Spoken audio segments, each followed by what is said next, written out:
लखनऊ से समाजवादी पार्टी प्रमुख अखिलेश यादव इस वक्त संबोधित कर रहे हैं, सीधे रुक करेंगे। यहाँ तो विरोध से चल रहे हैं, डबल इंजन उल्टे लगे हैं, ये आमने सामने दोनों एक दिशा में नहीं है। लगता तो ये है कि डबल इंजन जो इंजन है अब एक दूसरे को खींच रहे हैं। किस दिशा में खींच रहे हैं वो उत्तर प्रदेश की जनता बेहतर समझती है।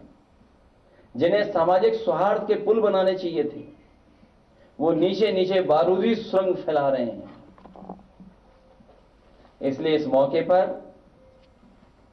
मैं यही कहना चाहता हूं कि इनकाउंटर वाली सरकार का काउंटडाउन शुरू हो गया है और उसकी शुरुआत उपचुनाव से होगी।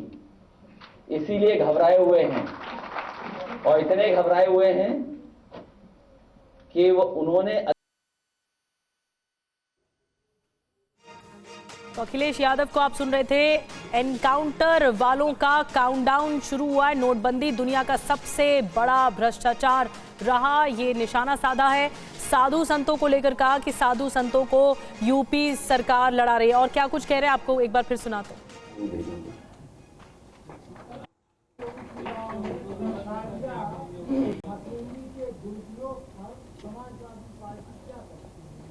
समाजवादी कार्यकर्ता, समाजवादी नेता और जनता डट करके मुकाबला करेगी।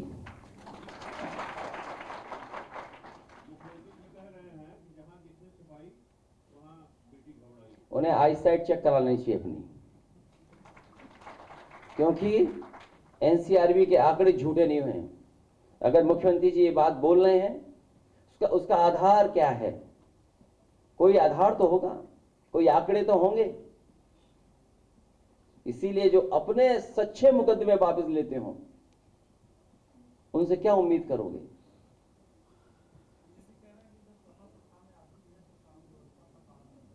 मुझे उम्मीद है कि जो 50वें पायदान से जो सबसे ऊंचे बैठ गए हैं, जो 48 पायदान पे अधिकारी हैं, उनसे जाकर के चर्चा कर लो इस बारे में। और जिनके पास कार्यकारी हों, सब कार्यकारी ही हों, उनसे क्या उम्मीद करोगे? उनसे क्या संभलेगा? सर, पार्टी की तरफ से कई बार ज्ञापन दिया गया है ईसी में कि जो कटहरी और कुंदरकी विधानसभा की सीटें हैं वहां अधिकारी मनमानी कर रहे हैं, सपा की जो गाड़ियां उनको जब्त कर रहे हैं। इस पर क्या कहेंगे सर? मैंने पहले भी कहा और फिर कहता हूं आपसे, भारतीय जनता पार्टी के खिलाफ जनता है। अब वो अधिकारियों के माध्यम से चुनाव लड़ना चाहते हैं। अधिकारी भी जानते हैं कि जनता उनके साथ नहीं है, बीजेपी के साथ।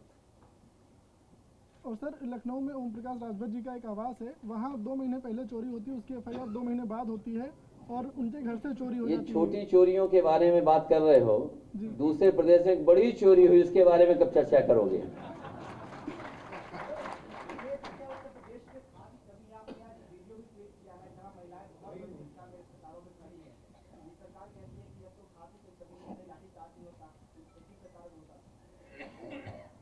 कम से कम सरकार को झूठ नहीं बोलना चाहिए।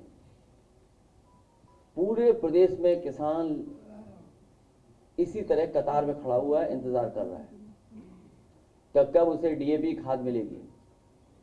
और ये आज से नहीं चल रहा है, जब से किसान को नई फसल तैयारी के लिए तैयारी करनी थी तब से किसान लाइन में लगा हुआ है। उत्तर प्रदेश में आज हम जब यहां मौके पर बातचीत कर रहे हैं, कोई ऐसी जगह उत्तर प्रदेश में नहीं होगी जहां पर लाइन न लगी हो या रात भर किसान न बैठा रहा हो। यह सरकार अपनी नाकामी छिपाना चाहती है, नकारात्मक है, नेगेटिविटी है इसके अंदर। नेगेटिव लोग हैं जो सच भी स्वीकार नहीं कर रहे हैं, सामने जो हो रहा है वो भी नहीं स्वीकार कर रहे हैं। सोचिए कहां पर खाद मिल रही है। और दुख तो तब है आपके लाइव चैनल भी वहां नहीं पहुंच पा रहे हैं। कम से कम आप थोड़ा बहुत इधर उधर सोच सकते हो, लेकिन आपका कैमरा कभी झूठ नहीं बोलेगा। केवल लाइव कैमरा कर दो, आपको सब उत्तर प्रदेश की लाइनें दिखाई दे जाएंगी कि खाद की लाइनें कितनी लंबी लगी हुई हैं। आप कुछ मत बोलना, केवल अपना कैमरा लाइव कर देना। पूरा देश प्रदेश और जो लोग ये कह रहे हैं कि खाद की कहीं किल्लत नहीं है, वो जान जाएंगे। उन्हें किसान से कोई उनको प्रेम नहीं किसान से। ये लोग तो केवल पहले बोरी में चोरी कर रहे थे, पूरी बोरी चोरी कर ली। कहीं नकली खाद पकड़ी जा रही है, और जो नकली खाद पकड़ी भी जा रही है, जो खाद माफिया है, वो सब बीजेपी के लोग हैं।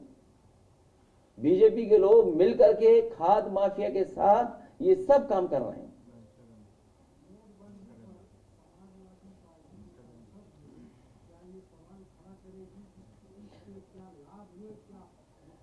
अगर आप कहीं उम्र कम करा दो तो खजांची को मैं सदन ले जाऊं। उससे बड़ा प्रमाण कोई हो तो बताओ।